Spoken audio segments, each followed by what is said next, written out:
다 함께 기도드리고 강의 시작하도록 하겠습니다. 자비하신 하나님 아버지, 도시를 떠나 한적한 자리에 저희를 모으시고 영혼의 쉼을 주셔서 감사합니다.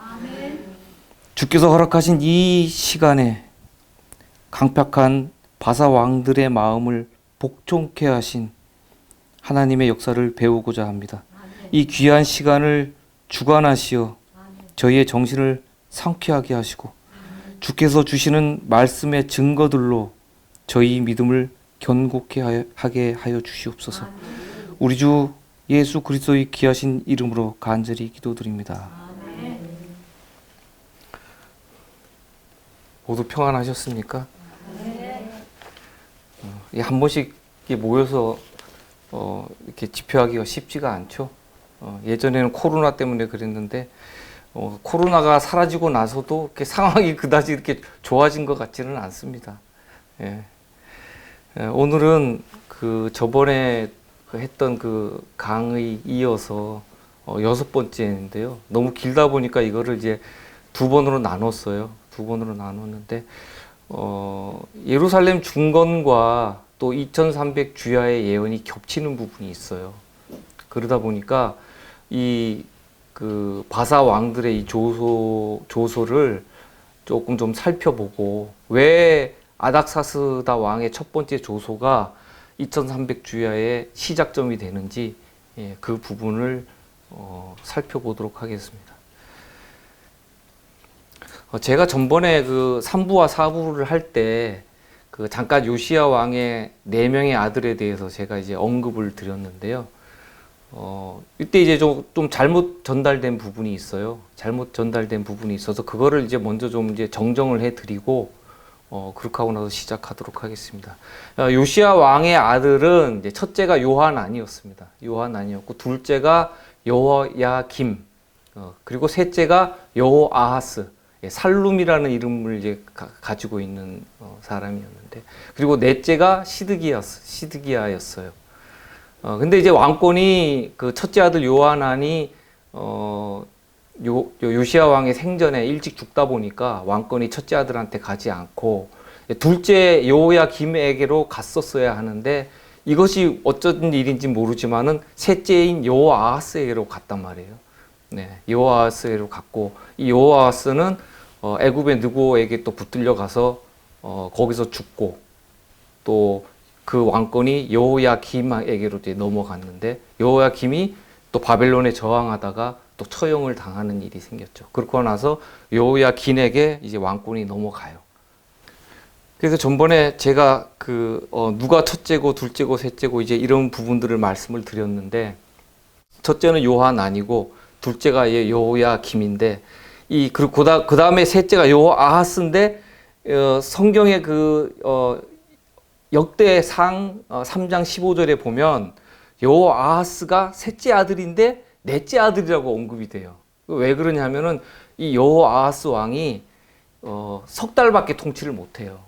석 달밖에 통치를 못하다 보니까 치세 기간이 이제 짧아서 넷째라고 이렇게 뒤쪽으로 이제 밀쳐놓은 것 같아요. 그래서 이 말씀을 보면 맞지 않는 부분을 이제 사람들이 또 잘 발견을 하잖아요. 근데 이런 부분도 설명이 돼야 돼요. 이것 때문에 또 성경을 또 엉터리다, 이 봐라, 이게 왜 이게 안 맞냐, 이런 사람들이 나올 수가 있거든요. 그래서 이런 부분들도 잘 이제 살펴보고 성경을 봐야지, 무턱대고 그냥 여기서는 셋째라 그랬다, 저쪽에서 넷째라 그래서 이 성경은 맞지 않다, 이거 다 지어낸 거다, 이렇게 얘기하면은 그 사람은 이제 성경을 잘 모르는 사람이에요. 그 당시에 이제 기록자들이 그 원칙이 있어요. 이런 것들을 기록하는 원칙이 있기 때문에 그들의 원칙에서 생각을 하고 성경을 봐야 됩니다. 자, 그리고 지금 제가 이번 강의하고 다음 강의가 이제 계속 이제 이어질 건데요. 제가 성경적인 질문을 좀 드리고 싶어요. 5가지를. 첫째는 이제 예루살렘은 왜 멸망해야 했는가? 물론 이것은 뭐 꼭 집어서 정답은 없어요. 이제 대부분 이제 유사한 답들이 이제 나오실 거라고 봐요. 그리고 두 번째로는 유다 백성들은 왜 바벨론에 사로잡혀 가야만 했는가? 두 번째 성경적 질문이고, 다음에 세 번째가 하나님께서는 왜 예루살렘 중건을 허락하셨는가? 멸망시키셨는데 왜 또 허락을 하셨는가?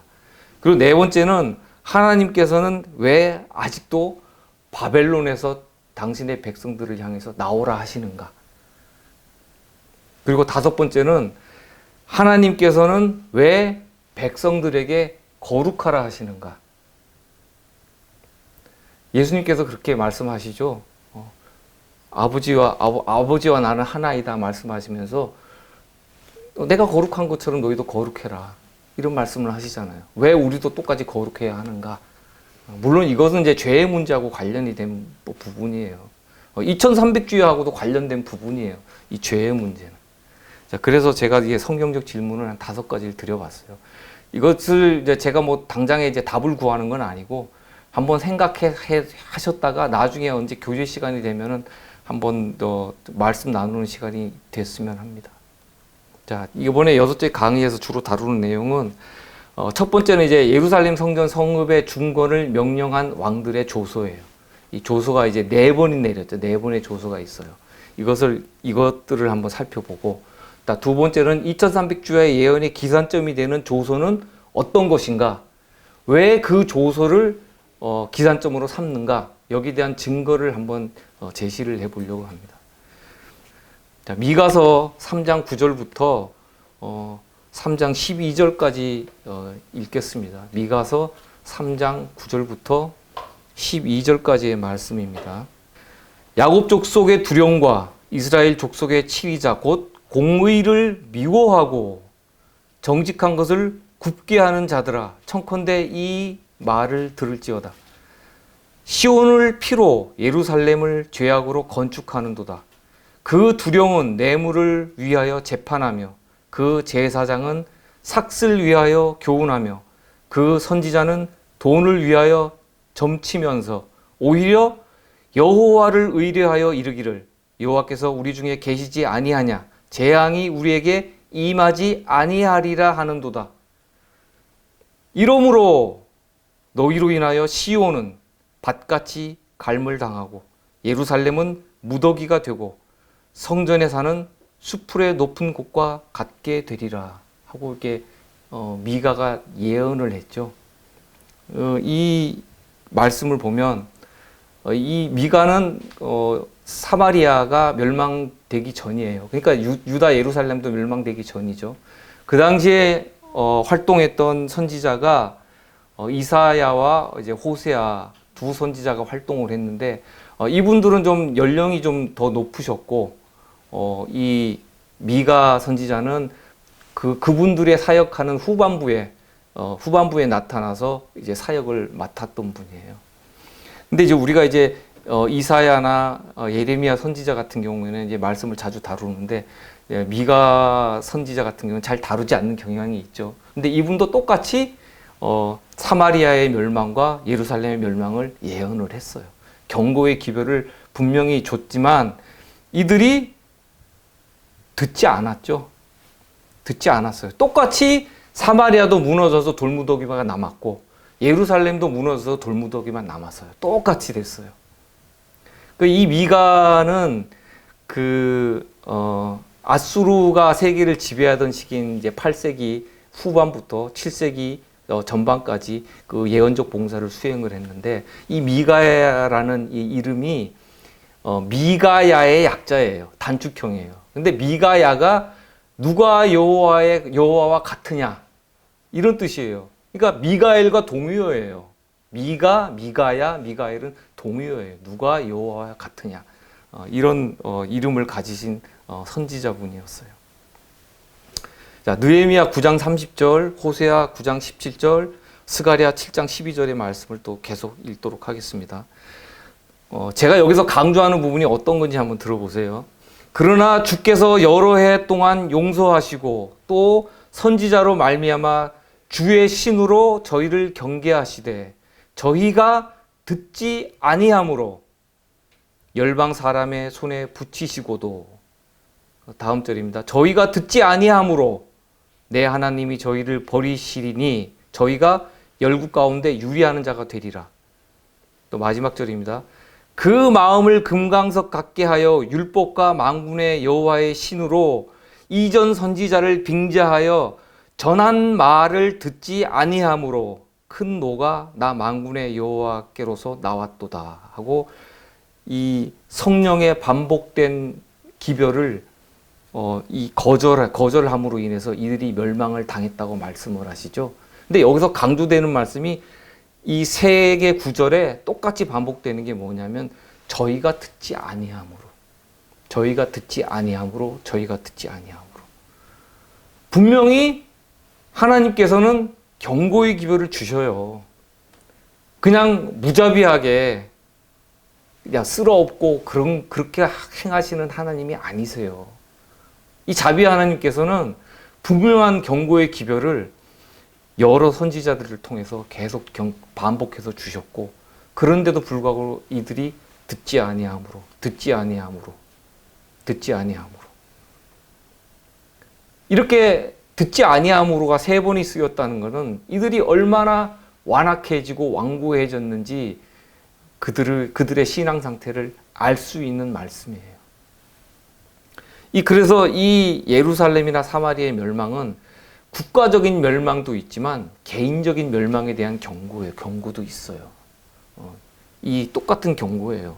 개인도 진리가 그에게 왔을 때, 그 빛이 도달했을 때 그가 듣지 아니함으로 이것이 반복되면 더 이상 빛이 그에게 다가갈 수가 없어요. 머무를 수가 없어요. 이게 참 두려운 기별이에요. 이런 경고의 말씀을 보면. 그렇지만 하나님께서는 예루살렘 중건을 통해서 다시 또 유대 민족에게 다시 회생할 수 있는 기회를 주시죠. 은혜의 기간을. 예루살렘이 함락돼서 멸망된 때는 BC 586년 4월 9일이에요. 날짜까지 성경에는 기록되어 있어요. 이때는 시드기야 제위 11년이었고 느부갓네살 왕 제위 19년이었어요. 이들이 예루살렘의 그 터, 모리아산, 그 성전산 그 터에 그리스도의 터가 거기가 계속 있어 왔는데 거기에 이들이 악한 공력을 세웠단 말이에요. 그들의 잘못된 신앙으로. 그 공력이 에르곤이라고 하는데 이것은 행위고 행실이에요. 이 공력이 다른 게 아니에요. 공력이라 그러니까 마치 뭐 불교에서 얘기하는 무슨 뭐 공독 올리고 뭐 이런 것처럼 생각할 수 있는데 이 공력은 행위예요, 행위. 그들이 어떠한 행위를 했는가? 불법의 행위를 했는가? 아니면 의로운 행위를 했는가? 그들이 예루살렘 성전 안에서 쌓아 올렸던 그 공력들이 불법과 불의로 가득 찼기 때문에 하나님께서는 그것을 더 이상 용납하실 수가 없었어요. 왜? 남은 자들 때문에. 남은 자들까지 그들이 나쁜 영향을 미쳐서 그들까지도 신앙을 버리고 뒤로 물러가게 하면 진리가 보존이 되질 않잖아요. 어쩔 수 없이 하나님께서 칼을 빼 드신 거란 말이에요. 그것도 여러 차례 여러 선지자를 통해서 경고의 기별을 하고 하시면서. 그래서 이 예루살렘은 무너져서 돌무더기가 되었지만 그 모리아산의 그리스도의 터는 여전히 견고하게 그대로 있었잖아요. 어디 가지 않았죠? 네, 어디 가지 않았어요. 그대로 그 기초는 남아 있어요. 그 기초가 우리 믿음 안에 그대로 살아 있어야 돼요. 그 기초마저 무너진다면 우리는 거기서 품성이 개발되지도 않을 뿐더러 의로운 행위가 거기서 나올 수가 없어요. 그리스도의 기초를 확고하게 하시기 바랍니다. 진리가 비뚤어지면 품성 개발이 올바르게 될 수가 없어요. 바른 진리에서 의로운 행위가 나오고 바른 품성이 이루어지는 거예요. 자, 우리가 이제 그 하늘 본향을 사모하잖아요. 사모하는데 코로나19 사태 때 사람들만 고생한 게 아니에요. 짐승들도 엄청 힘들었어요. 태국의 예를 들게요. 태국에 이제 어느 동물원이 있었는데 관광객이 끊어지다 보니까 이 코끼리를 먹여 살릴 수 있는 방법이 없는 거예요. 굶겨 죽일 수도 없고. 그러다 보니까 이들이 생각한 게 그러면 고향으로 돌려보내자. 근데 차비도 없어요. 트럭에다 태워서 보내야 되는데 차비도 없어. 그러다 보니까 이들이 할 수 있는 게 그 몰이꾼이라 그러죠. 코끼리 이제 그 몰이하는 사람이 같이 걸어가는 거예요. 150km를 장장 150km를 며칠 동안 걸어가 가지고 거길 도착했어요. 근데 이렇게 할 수밖에 없는 게 코끼리는 대식가예요. 이것을 관광객들이 계속 그 관광료를 내고 하면서 그걸로 다 충당해 왔는데 발길이 또 끊어져 버리니까 코끼리가 그냥 당장에 굶어 죽게 생겨 버린 거예요. 그래서 이들을 이제 고향으로 돌려보냈어요. 이들이 이제 몰아가지고 꾸불꾸불한 길을 따라 시골길을 따라서 무려 150km를 이제 걸어서 이제 고향에 도착을 합니다. 도착을 했는데 도착하고 나서 이 코끼리들이 자기 고향을 알아요. 거기 가서 이제 사람들하고 이제 어울리던 습성이 있잖아요. 그러다 보니까 거기 이제 아이들하고 같이 물놀이하고 놀고 코끼리가 그렇게 즐거워했다 그래요. 네, 그래서 이 짐승이나 사람이나 이 고향을 그리워하는 마음은 똑같구나.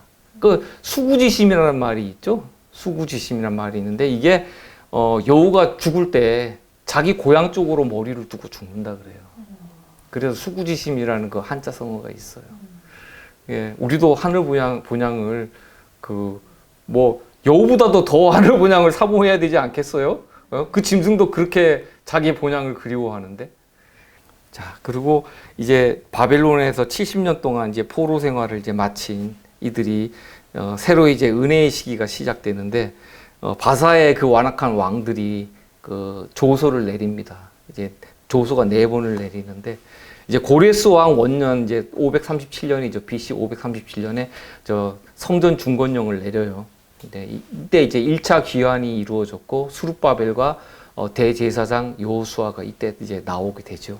이제 나왔다가 또 성전 우리도 같이 합시다 해서 사마리아인들이 왔다가 이제 거부를 당하니까 이제 그것 때문에 이제 이 사람들이 이제 방해 공작을 이때부터 이제 하기 시작을 해서 뇌물도 넣고 또 고소도 하고 그렇게 해서 또 중단되는 사태가 또 일어나요. 중단되는 사태가 일어났다가 또 이들이 이제 잠잠해지니까 사마리아인들이 이제 공사가 이제 끊어지고 나서 이제 오랫동안 잠잠해지다 보니까 다시 이제 성전 다시 우리 마저 건축하자. 그래갖고 또 일어나가지고 그때 이제 학개와 스가랴 선지자가 일어났었잖아요. 하자. 그래갖고 이제 시작을 하니까 이 사람들이 또 고소를 한 거죠. 이 사람들이 또 고소를 해요. 또 고소를 하니까 이제 왕이 일단 좀 그쳐라. 일단은 그쳐놓고 좀 찾아보자. 찾아보고 나서 다시 왕명을 내릴 테니까 그때까지는 보류를 해라. 그렇게 해서 이제 해서 두 번째 조소가 내린 게 다리오 왕 2년에 BC 520년에 내린 조소거든요. 이거는 이제 고레스 왕의 조소 내용을 갖다가 재확인한 내용이에요. 재확인하고 거기에 대한 처벌 규정을 둔 그런 이제 조서예요. 그러니까 이거는 새로운 건 없어요. 단 이제 그것을 확실하게 이행을 하고 거기에 대한 처벌 규정을 두어서 그것을 방해하는 사람들이 없도록 하는 그런 조서였어요. 그리고 세 번째는 아닥사스다 왕 7년에 BC 457년에 내린 조서예요. 이거는 성전은 이제 이미 다 완공이 됐고 이제 성읍을 준공하기 위해서 이제 일어났던 이제 조서예요. 이때 이제 에스라가 나오죠. 에스라 선지자가 백성들을 이제 거느리고 이제 귀환을 합니다. 근데 또 이 성벽을 공사하는 중에 공사가 또 멈추는 사건이 생기죠.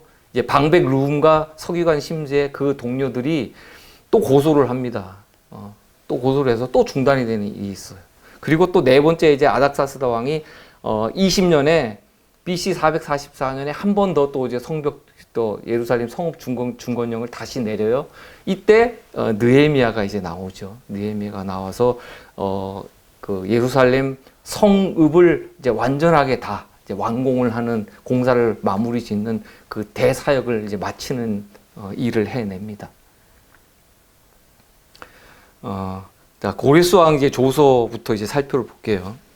이거는 이제 BC 537년에 내린 조서인데, 유다 사람을 해방하여 고국으로 귀환시키고 유다 예루살렘으로 올라가서 해서 내려가서가 아니고 실제로 바벨론은 북쪽인데 예루살렘을 가리켜서 올라가서 이렇게 표현을 해요. 이거는 이제 하나님을 경외한다는 거죠. 이스라엘의 하나님을 갖다가 이 고레스 왕이 경외했다는 거예요. 그래서 조서에 예루살렘으로 올라가서 이렇게 한 거예요. 하나님이 높으신 분이기 때문에 자기보다 올라가서 거기 있는 여호와의 전을 건축하라는 조서를 내립니다. 이때 이제 조서가 내려지고 나서 1년이 지나고 나서 BC 536년 봄부터 봄에 이제 귀환을 하면서 공사가 시작이 됐는데, 근데 이제 이 조서는 예루살렘 성 중건에 대한 그 조서가 내용이 없어요. 성전을 중건하라 그랬지 성벽, 성읍을 중건하라는 그런 조서가 아니었어요. 그리고 유다 백성들에게 어떤 정치적인 어떤 독립, 자치권 이런 거에 대한 명시가 전혀 없었어요. 그렇기 때문에 이 고레스 왕의 조서는 2300 주야의 기산점이 되는 조서가 아니다. 이렇게 볼 수가 있어요. 그리고 이제 고레스 이 칙령이 이제 그 성경에는 기록이 돼 있지만 역사서에 명확하게 나와 있는 게 없다 보니까 이게 진짜 있었던 일이냐 아니냐 가지고 그 학자들 사이에 논란이 과거에는 있었는데, 이 키루스 실린더가 이제 발견이 돼요. 키루스 실린더가 이제 키루스가 고레스예요. 네. 고레스를 이제 고레스라고 우리는 성경에 번역이 돼 있지만은 이 사람들은 이제 키루스라 그래요. 키루스 대왕이라 그래요. 이라크 지역에서 발견된 이 원통형 모양의 톡인데, 여기에 보면 포로가 된 백성들을 본국으로 돌아갈 수 있도록 허용하고 각 지역의 종교시설을 복원할 수 있도록 하라 하고 이렇게 기록이 남겨져 있어요. 그러니까 성경하고 정확하게 일치하죠. 정확하게 일치해요. 종교의 자유를 줬어요, 고레스가. 그리고 이 고레스 칙령이 기록되어 있는 이 키루스 실린더 20행에 보면 고레스가 칭한 왕호들이 나와요. 다양한 왕호들을 칭했어요. 여기 보면 나 고레스 세계의 왕, 강력한 왕, 바벨론의 왕, 시날과 아갓의 왕, 이렇게 표현되어 있어요. 왜 그러냐면 이 사람이 정복군주였잖아요. 많은 여러 왕국들을 정복을 했어요. 그러다 보니까 왕위를 겸한 거죠. 왕위를. 근데 여기서 특별히 이제 우리가 눈여겨볼 부분은 바벨론의 왕이라고 그랬단 말이에요. 자기 자신을. 메데바사의 왕이 자기한테 바벨론의 왕이라 그래요. 그래서 이 예루살렘 중건령에 의해서 나온 이 백성들은 바벨론 왕에서 나온 거예요. 계시록에 바벨론에서 나오라 그러잖아요. 그죠?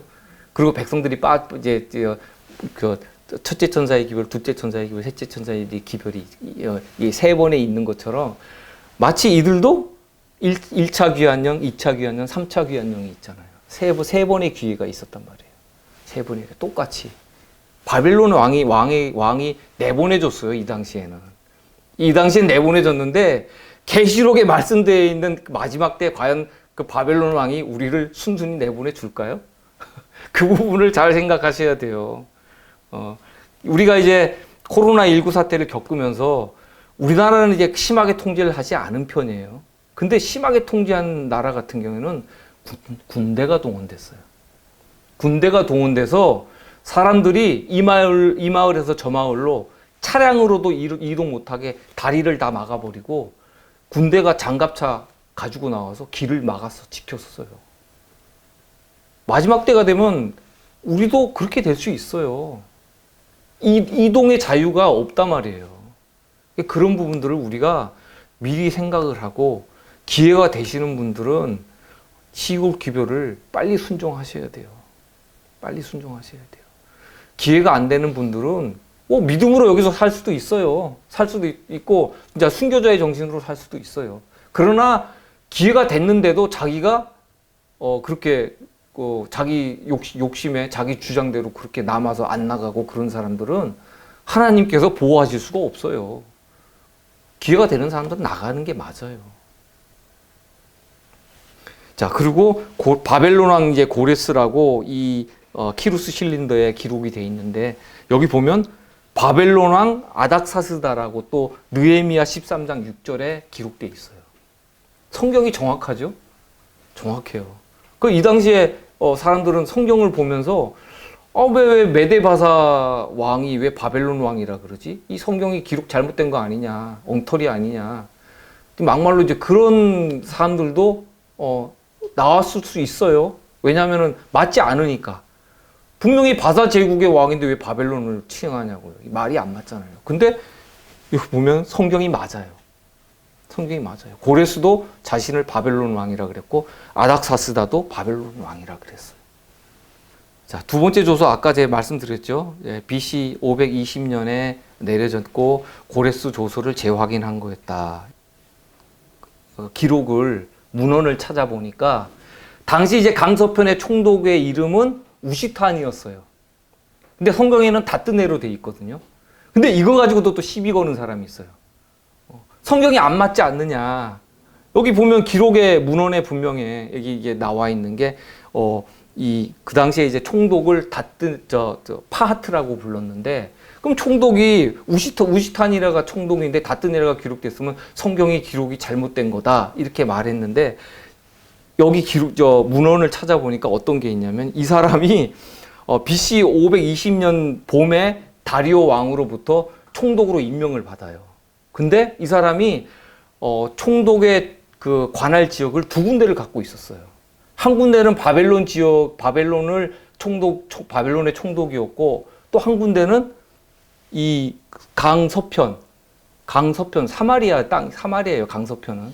사마리아 총독 관할지를 갖다 같이 겸하고 있었는데 바벨론과 이 팔레스타인 땅하고 너무 멀다 보니까 자기 대리자를 총독으로 세웠던 거예요. 근데 그 총독의 이름이 다뜨네예요. 네. 이 성경하고 정확히 일치하잖아요. 성경에서 에스라서를 보면 이 다뜨네가 총독이라고 돼 있어요. 근데 이런 증거들을 보면 성경이 오차가 없어요. 너무나도 정확해요. 오히려 유물 유족보다도 성경이 더 정확해요. 이게 사람이 인위적으로 기록해서 뭐 첨가하거나 뺀 게 아니라 하나님의 영감으로 쓰여진 성경이기 때문에 이것이 가능한 거예요. 자, 다리오 왕의 성전 중건령은 매우 이제 엄중해가지고 뭐 이제 세금 경비를 갖다가 이제 그 하나님께 드릴 때 제사정의 요구대로 다 드려라. 어김없이 날마다 지급하라. 이런 말씀도 있었고 또 이 명령을 변기하면 그 집의 들보를 빼어내고 그 자를 그 위에다 매달아 죽이고 또 그 집은 거름더미가 되게 하라. 이런 이제 엄중한 이제 형벌에 대한 내용도 이제 있었어요. 그리고 이제 그 2300주야의 기산점이 되는 아닥사스다 왕의 이제 첫 번째 조서. 이제 순서로 따지면 세 번째지만 아닥사스다가 내린 조서로는 첫 번째죠. 첫 번째 조서죠. 이거는 이제 아닥사스다 제7년 BC 457년에 이제 에스라에게 내린 조서예요. 왕에 의해 통치 7년은 BC 458년 가을부터 BC 457년 가을까지예요. 이 당시에 전통적으로 이제 한 해가 가을에서 가을이 한 해예요. 한 해. 우리 지금 이제 달력과는 다르죠. 우리는 1월 1일 이제 겨울 1월 1일부터 그 다음에 이제 그 해 12월 31일이면 이제 한 해가 끝나는데 우리의 달력과는 달라요. 그리고 이제 에스라는 이제 BC 457년 기환자와 함께 이제 1월 1일 니산월 1월 1일 날 1월 1일인 3월 27일에 바벨론에서 출발을 했고 그리고 5월 1일 이제 아부월 5월 1일이 7월 23일인데 이때 예루살렘에 도착을 하게 돼요. 그러니까 3월 27일에서 그 7월 23일까지니까 거의 한 넉 달이 걸렸죠. 한 넉 달 정도 걸어서 예루살렘으로 이동을 한 거예요. 이 조서는 그 현지 총독에게 그 당시에는 이제 인터넷도 없고 이제 뭐 전화 이런 게 없던 시절이다 보니까 왕이 조서를 내려도 바로 시행되는 게 아니에요. 해당 지역에 가서 그 조서가 전달이 돼서 그 총독이 받았을 때 그때부터 시행이 되는 거예요. 그 시점이. 우리는 뭐 헌법 법률 공포하고 나면 며칠에 공포했으니까 이게 뭐 30일 후에 뭐 발효가 된다 뭐 이런 식으로 그 날짜 기한을 넣잖아요. 근데 이 당시에는 그런 날짜 기한을 넣을 수가 없었어요. 전달되는 시점에 발효되는 거기 때문에. 자, 유다 백성들에게 이 자치권이 이제 폭넓게 이제 허락된 이 조서는 행정, 교육, 그리고 재판, 그리고 관원의 임명권까지도 다 에스라에게 주었던 그런 아주 파격적인 조서였어요. 이런 자치권을 준다는 게 사실 엄청 위험하거든요. 그래서 사마리아인들이 고소했던 이유 중에 하나가 저들이 지금 성전 성읍을 짓는 동안에 조세를 갖다 그렇게 면제를 시켜주고 해도 나중에 그들이 성벽 다 쌓고 나면 또 배반할 겁니다. 저들은 배반하던 민족이기 때문에 민족성이 어디 가지 않습니다. 하고 계속 이제 이스라엘 백성들을 갖다 이제 고소를 해 왔던 거죠. 그들은 배역한 사람들이기 때문에 성이 완전히 다 지어지면 그때는 딴 마음을 품을 겁니다. 왕을 선언할지도 모릅니다. 이런 식으로 이들이 음해를 했단 말이에요. 그렇지만 이 아닥사스다는 꿈쩍도 안 했죠. 아닥사스다는 아하수에로 왕의 셋째 아들이에요. 아하수에로 하면은 에스더가 생각나시죠? 예, 셋째 아들이에요. 근데 아하수에로 왕이 암살을 당하거든요. 암살을 당해요. 암살을 당하고 이 아닥사스다가 왕위를 이어요. 그 반란을 진압하면서. 자, 아닥사스다 1세 이 왕이 왜 그 하나님께서 쓰신 왕이냐? 이 사람은 이제 어렸을 때 아마도 어머니가 와스디가 아니었나, 왕후 와스디가 아니었나 이게 추측을 해보는데 쫓겨났잖아요, 이 왕후가. 쫓겨나고 이제 이 어머니 없이 어떤 그 왕궁에서 길러진 이제 아들이다 보니까 아무래도 에스더의 영향이 있겠죠. 그 당시에 에스더가 이제 왕후가 됐으니까 에스더가 어쨌든 왕의 아들인 왕자를 갖다가 거두어야 되는 그런 그 역할에 있었잖아요. 왕으로서. 그러다 보니까 아마 에스더의 영향도 좀 받고, 그리고 아수에로 왕 때 총리를 지낸 모르드게가 있었잖아요. 그 모르드게의 영향도 있지 않았나 이런 생각이 들어요. 그러니까 이 유다 민족이 아하수에로 왕을 갖다가 계속 보호해줬단 말이에요. 그 왕을 지지해주고. 그러다 보니까 이 왕권이 안정되기 위해서는 이런 유다 백성들의 지지와 그런 그 왕권을 보호해주는 그런 힘이 작용을 해야지만이 자기 왕권이 안전하다고 생각을 했을 수도 있어요. 이 아닥사스다 왕의 이름이 율법의 주권을 주는 자. 율법의 주권을 주는 자. 예. 그 율법의 주권을 주는 자라는 이 호칭을 이 바사 왕이 저걸로 썼어요. 그 호칭으로 썼어요. 자신의 호칭으로 썼어요. 자신의 호칭으로. 율법의 주권을 주는 자. 이런 호칭을 아닥사스다 왕이 썼다는 게 의미가 크죠.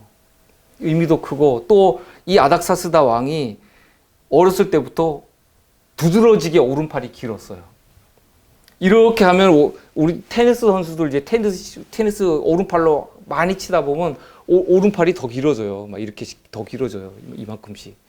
그렇게 길어지는데, 근데 그 정도가 아니라 어렸을 때부터 유달리 오른팔이 길었다 그래요. 그래서 오른팔이 길어서 롱기마누스라는 또 별칭을 갖고 있어요. 롱기마누스, 오른팔이 길다라는 뜻이거든요.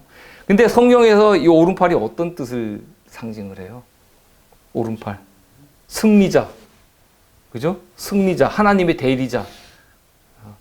예수님께서 하나님의 우편에 앉으셨다 그랬잖아요. 그죠? 권세를 가진 자. 이런 성경적인 의미가 있어요. 그래서 아닥사스다 왕이 이 조서를 내린 그 연도도 맞지만 이 아닥사스다 왕의 호칭을 보면 전부 다 성경적이에요. 성경과 맞아떨어져요. 하나님이 쓰신 사람이다. 그래서 이 2300주야의 예언의 기산점이 되는 BC 457년 이때를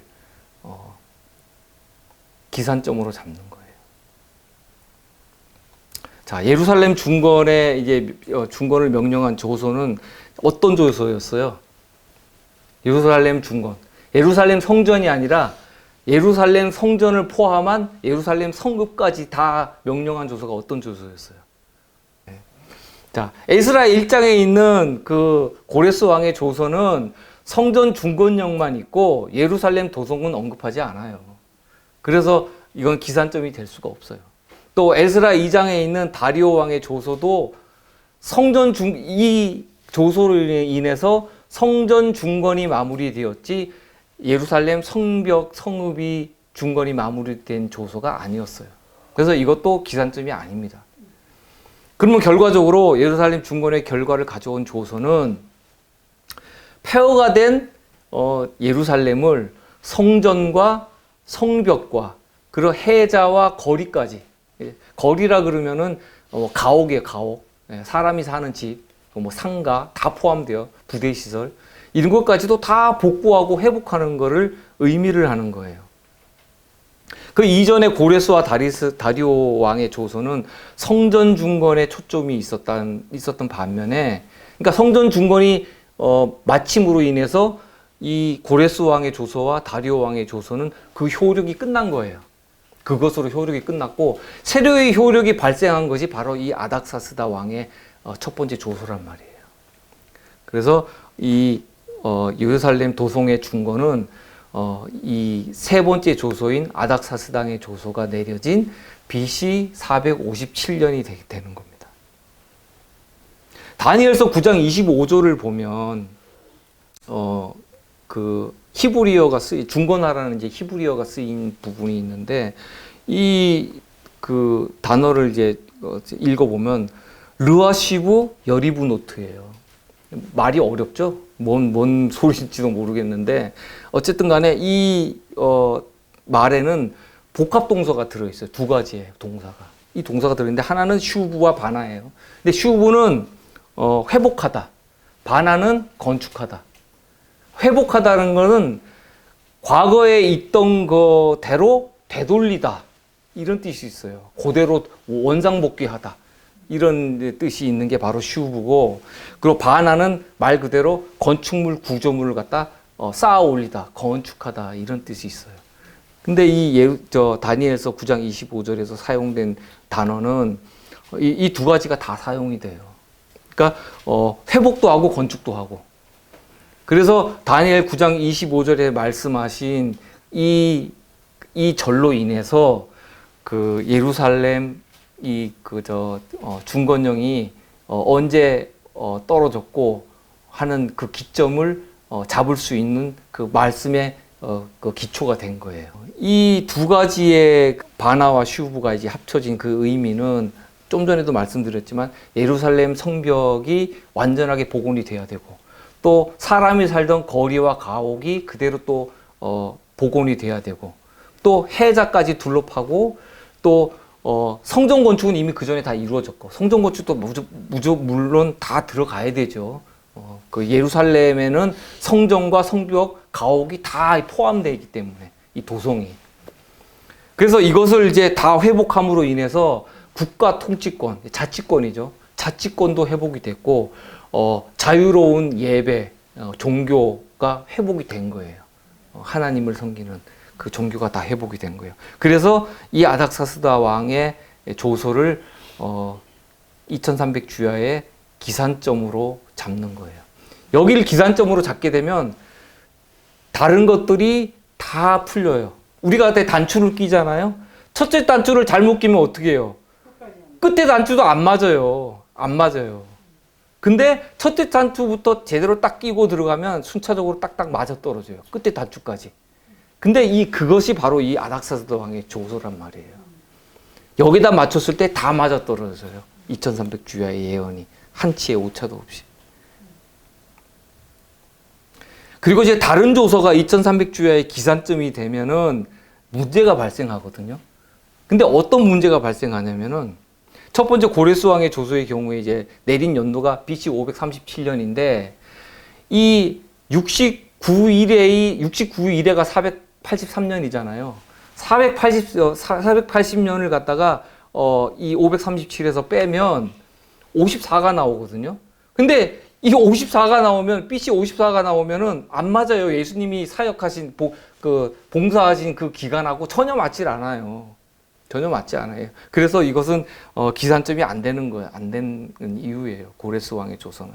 그리고 두 번째 다리오 왕의 조서의 경우에 내린 연도가 BC 520년인데 이 69일에인 483년을 520년에서 빼면 BC 37년이 돼요. 이 BC 37년엔 벌써 예수님이 침례를 받으셨는데 그러면 이것도 안 맞잖아요. 그리스도의 봉사기간도 또 안 맞아요. 그리고 네 번째 조서인 아닥사스다 왕의 두 번째 조서가 BC 444년에 내렸는데 이때를 갖다가 이제 기산점으로 잡게 되면 그리스도의 사역이 AD 39년이나 49년으로 49년에 시작돼야 하기 때문에 그리스도의 그 죽으심이 있었던 그 해와 완전히 동떨어져 버려요. 예수님의 활동 연대는 당연히 안 맞는 거고. 그래서 이 네 개의 조서 중에 이것을 맞춰보면은 이 네 개 조서 중에서 세 번째 조서, 아닥사스다 왕의 첫 번째 조서가 정확하게 2300주야의 기산점으로 딱 맞아 떨어져요. 이 2300주야의 예언을 자꾸 이제 얘기하다 보면 공격하는 사람들이 많아요. 2300주야의 예언을 말을 하면 공격하고 그거 무시하고 믿지 않는 사람들이 많은데 그러면서 이제 반박하는 말이 그거 엘렌 G 화이트 부인이 주장한 거 아니냐. 그리고 또 윌리엄 밀러라는 그 농부가 재림운동하면서 주장한 거 아니냐. 이렇게 하면서 이거를 이제 무시하려고 하죠. 그게 특정 교회, 특정 교단에 속해 있던 어떤 인물들에 의해서 주도된 것처럼 그들이 이제 그렇게 주장을 하는데 실제로 그렇지 않아요. 우리가 이제 뉴턴 아시죠? 뉴턴. 아이작 뉴턴. 이 사람은 잉글랜드 사람인데 잉글랜드의 수학자고 물리학자고 천문학자예요. 천재죠, 천재. 천재예요. 물리학하고 수학하고 천문학은 어려워요. 이거 엄청 어려운 학문이에요. 이분이 케임브리지 대학교 수학 석좌 교수도 역임을 했어요. 그리고 이분이 지금도 근대 과학자의 선구자로 추앙을 받는 분이에요. 학문적으로. 근데 이분이 또 뉴턴의 3대 운동 법칙을 또 발견한 분이에요. 관성의 법칙, 또 가속도의 법칙, 그리고 작용 반작용의 법칙 이런 것들 우리가 옛날에 과학 시간에 잠깐 들었던 거죠. 그리고 만유인력의 법칙도 발견하고. 이분은 말하자면 그 당시에 아인슈타인이에요. 그 당시에 석학이었다고요. 근데 이분이 뭘 했냐면은 1733년에 책을 출판하는데 다니엘의 예언과 요한계시록에 대한 평론이라는 책을 갖다 집필해서 출판을 해요. 근데 이분이 거기서 2300주의 기산점을 BC 457년 아닥사스다 왕의 조서가 있었던 그 해를 갖다 기산점으로 잡았어요. 이분이 학자이기 때문에 이분은 학자의 양심이 있단 말이에요. 이분이 그리스도인이냐 아니냐 그걸 떠나서 물론 그리스도인이었기 때문에 성경에 관심을 가지고 이 부분을 연구를 했겠죠. 근데 이분이 이걸 밝혀냈단 말이에요. 근데 이걸 밝히는데 수학적으로만 밝힌 것도 아니고 더하기 빼기 이거 해서만 밝힌 것도 아니고 천문학적으로도 이분이 그걸 또 밝혀내요. 천문학적으로도. 자, 그리고 또 BC 457년을 2300주의 기산점으로 잡았던 또 다른 학자들이 또 많아요. 종교 개혁 시대 때. 요한 쿵프는 71에 대해서 철저히 연구한 끝에 이 기산점이 BC 457년인 것을 밝혀냈어요. 그리고 찌리의 하이니 불링어, 복음주의 신학자 니그리누스, 프랑스 신학자 카펠 이들도 똑같은 결론에 도달했어요. 그러니까 이들도 그리스도인이기 때문에 연구를 했겠죠. 근데 이것은 재림교를 이제 있게 만드신 그런 분들, 그런 분들이 단 몇몇이 이것을 꿰어 맞추기식으로 그렇게 만들어낸 것이 아니란 말이에요. 그 이전에 벌써 믿음의 선진들이 이것을 연구해서 벌써 기산적으로 다 잡았어요. 자, 그리고 19세기 들어서 스카 토마스, 아담 클락, 윌리엄 커닝햄, 아치볼드 메이슨, 케이스, 호만, 앤더슨, 윌리엄 딕비 이렇게 많은 신학자들이 똑같은 결론을 내렸어요. BC 457년이 맞다. 아무리 연구해도. 다른 방법이 없다. 그러나 20세기 들어서 어떻게 됐어요? 20세기 들어서 이 선진들이 연구한 성경 연구를 덮어버리고 다른 말 하는 신학자들이 교회 안에 주류를 이뤘죠. 그래서 교회는 다시 어두워졌어요. 잠깐 진리가 밝아지나 했더니만 다시 중세 암흑기로 돌아갔어요. 지금은 사실 제2의 중세 암흑기예요. 핍박이 없을 뿐이지 많은 사람들이 잠들어 있단 말이에요. 진리를 몰라요. 진리를 무시해요. 예언을 모름으로써 백성들이 방자해졌어요. 자기 길을 마음대로 가요. 닦아놓으신 길이 있는데 그 길로 가지 않아요. 자, 대쟁투에 있는 말씀을 제가 읽도록 하겠습니다. 여기 2300주의 예언이 어떻게 성취되었는지 대쟁투 328페이지에 있는 내용이에요.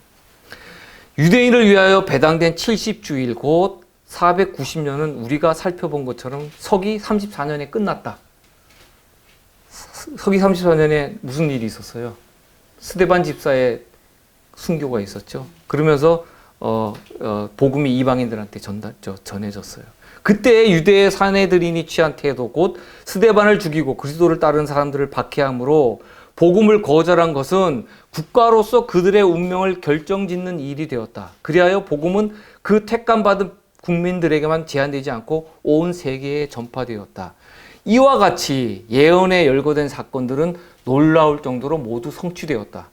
그리고 70주일은 의심할 여지 없이 기원전 BC죠. 457년에 시작되어 서기 34년에 끝났다. 7일의 예언 있잖아요. 7일에 490년. 7일에 7 곱하기 70 하면 490년이에요. 490년의 그 기간이 그 은혜의 시기로 주어진 유대인들에게 주어진 그 기간이 정확하게 끝났단 말이에요. 이 사실을 근거로 2300일의 끝을 찾아내기란 어려운 일이 아니었다. 왜요? 기산점이 처음에 출발하는 기산점이 정확하면 그 끝도 정확하단 말이에요. 맞춰가다 보면 역사적인 사건을 맞춰가다 보면 이것이 틀어질 수가 없어요. 자, 그리고 490일이 2300일에서 70주일 곧 490일을 떼어내면 1810일이 남는다. 자, 1810일이 남아요. 490일 후에 계속하여 1810일도 성취되어야 할 것이다. 서기 34년에다가 1810년을 더하면 정확하게 1844년이 된다. 1844년에 무슨 일이 일어났어요? 그 예수님 오신다고 막 그랬다가 나중에 예수님 오시는 것이 아니라 예수님께서 지성소 들어가신 거다. 조사 심판하시기 위해 지성소 들어가신 거다. 그 진리를 깨닫게 됐잖아요. 그러므로 다니엘서 8장 14절에 2300일은 서기 1844년에 마치게 된다. 그런데 이 긴 예언적 기간의 끝에 성소가 정결하여 지리라고 하나님의 천사는 증거하였다. 그리하여 일반적으로 예수님의 재림 때에 성취될 것으로 믿고 있는 성소가 정결하여 지리라는 시기가 이제 확실히 드러나게 되었다. 이렇게 기록되어 있어요. 영감의 글은. 이것을 가지고 엘렌 G 화이트 부인이 어떤 혼자 개인적인 견해처럼 그렇게 함부로 그렇게 그것을 폄하해서 얘기를 하고 차라리 그냥 안 믿으면 안 믿지. 그것을 왜 그런 식으로 폄하해서 반박하는지 모르겠어요. 그들이 진리를 알았으면 얼마나 좋을까요? 이 도표도 이제 제가 개인적으로 보내드린지 카톡방에 한번 띄워드리겠습니다. 이거 보시면은 이거 보시고 성경 읽으시면은 딱딱 맞아 떨어져요. 이 연대와 조소가. 그러니까 2300 주야가 언제 시작돼서 언제 끝났는지 이것이 정확하게 맞아 떨어진단 말이에요. 이거는 이제 제가 재림교회 자료를 좀 가져왔어요. 아닥사스다 왕 제7년의 조소가 2300 주야의 시작이 되는 첫 번째 증거예요. 아닥사스다 왕이 내린 두 차례 조소의 연대는 BC 457년과 BC 444년 가을이다. 이 연대가 정확한 이유는 이집트의 유대인 거주지였던 나일강의 엘레판티네 섬에서 발견된 문서 때문이다.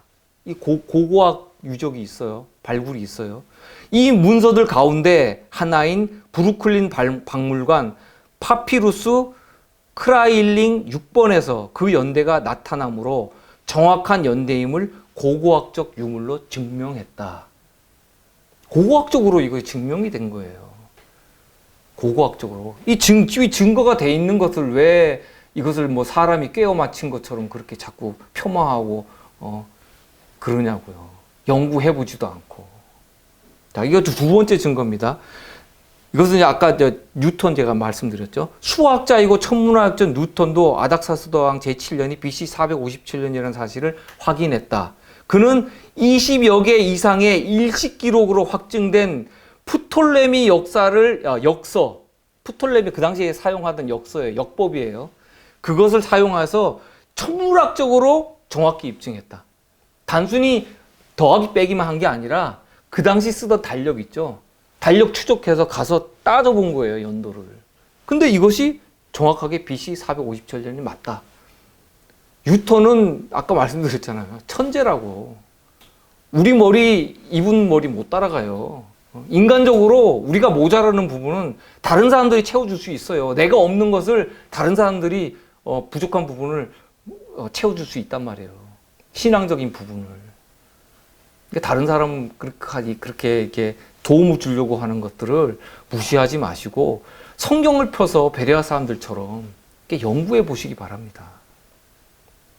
이 프톨레미라는 사람이 만든 이 역서는 이 프톨레미라는 이 사람은 그리스 고대 수학자예요. 천문학자고 지리학자, 점성학자인데 이 사람도 AD 83년에서 168년경에 살았던 사람인데 이 사람도 그 당시에 석학이었어요. 이 프톨레미라는 사람도 천재예요. 우리 머리와는 다른 사람이라고요. 뇌가 달리 발달된 사람이에요.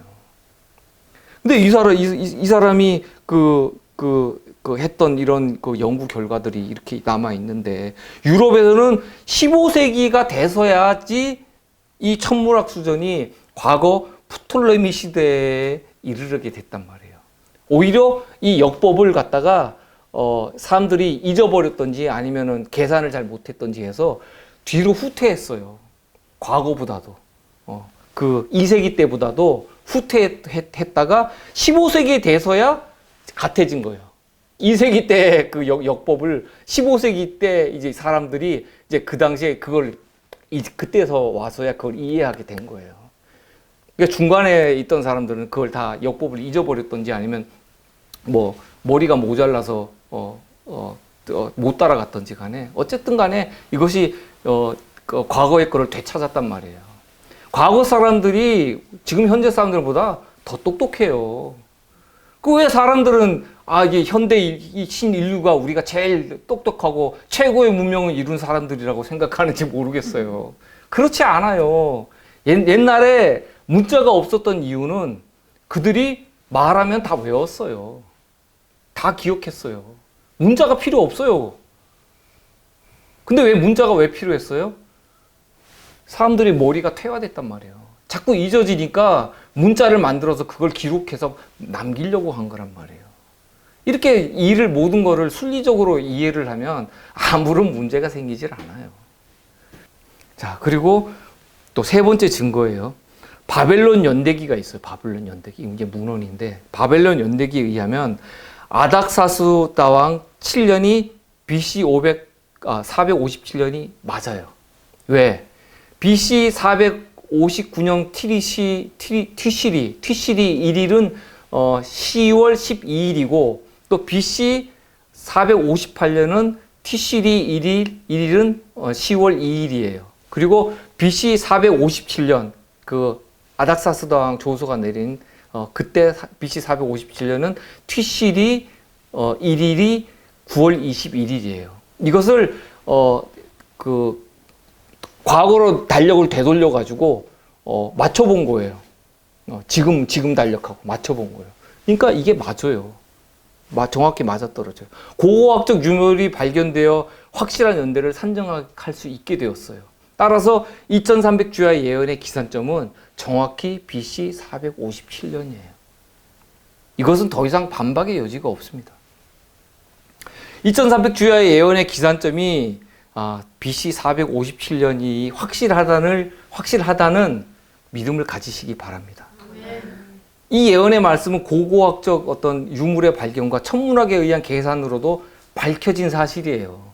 성경이 옳다는 것이 밝혀졌단 말이에요. 성경은 부정할 수 없는 진실에 기반한 진리를 우리에게 전하고 있어요. 2300주의 예언의 기산점인 BC 457년이 확실하면 그 기간이 맞춰지는 1844년까지 모든 예언의 짝이 맞아떨어지게 되어 있어요.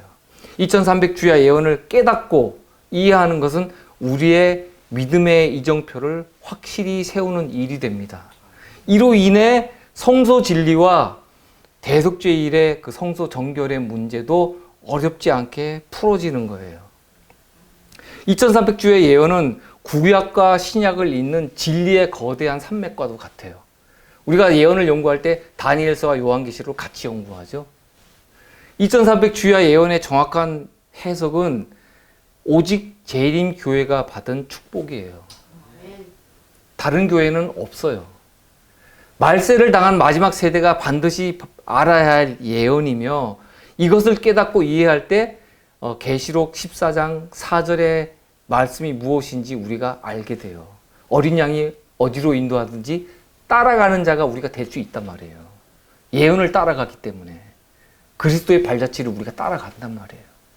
이 예언을 알았을 때 구약의 성소와 절기제도를 이해하게 되고 또 1844년 지성소에 들어가신 대제사장 그리스도를 알게 되고 또 대속죄일과 조사심판까지도 자연스럽게 깨닫게 됩니다. 이것은 개인의 구원과 직결되는 핵심적인 예언이며 또한 이 예언은 하나님의 백성을 오류로부터 지키는 안전장치가 됩니다. 예, 제가 그럼 기도하고 이번 1강을 마치도록 하겠습니다. 천지 만물을 지으시고 세상 역사를 주관하시는 하나님 아버지, 예루살렘을 회복하라는 아닥사스다 왕의 조소 속에서 하나님의 오묘하신 구속의 역사를 배우게 하신 은혜에 감사합니다. 특별히 2300주야 예언에 시작되는 때를 성경의 말씀과 인간 역사에 남기심으로 하나님의 자취를 따라갈 수 있도록 길을 보여주셔서 감사합니다. 세상은 나날이 흉흉하고 난폭해져서 보고 듣는 것과 생각하는 것이 악한 것들 뿐이오니 주님이 아니시면 이제 저희는 조그마한 피난처나 도망할 곳조차 구할 수가 없습니다.